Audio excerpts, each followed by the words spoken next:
you know, it's not new to speak about Americanization of law in France, and even during the Revolution, people in favor of the separation of powers was called Angloman. It was a kind of insult. So I think that now today we are, for example, I could take the example of the plea bargaining.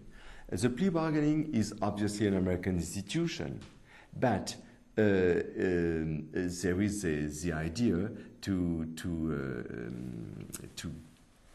give the opportunity to French prosecutors to make deals with the lawyers in order to bargain the sentence. I think it's obviously an American idea, but the culture is a way to reinterpret every legal practice.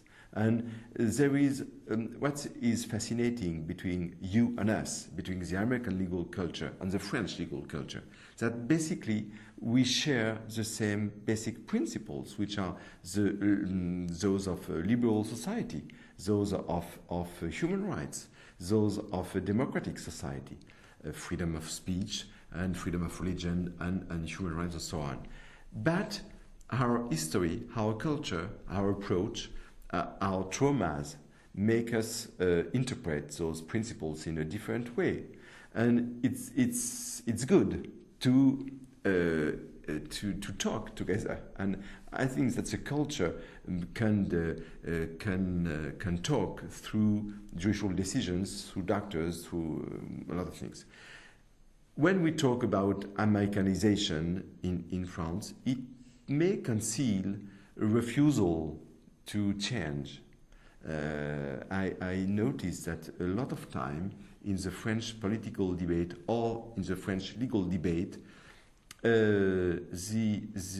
we don't know American legal culture. We have just a little cliché about what the American culture is. Cliché who are the trial, which is quite popular in our TV, but we basically don't know what the American culture is. And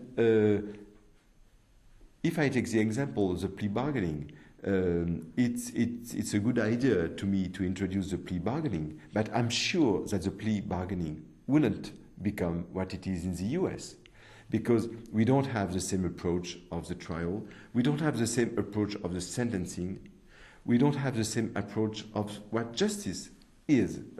For example, there is a very huge difference between the American culture and our culture.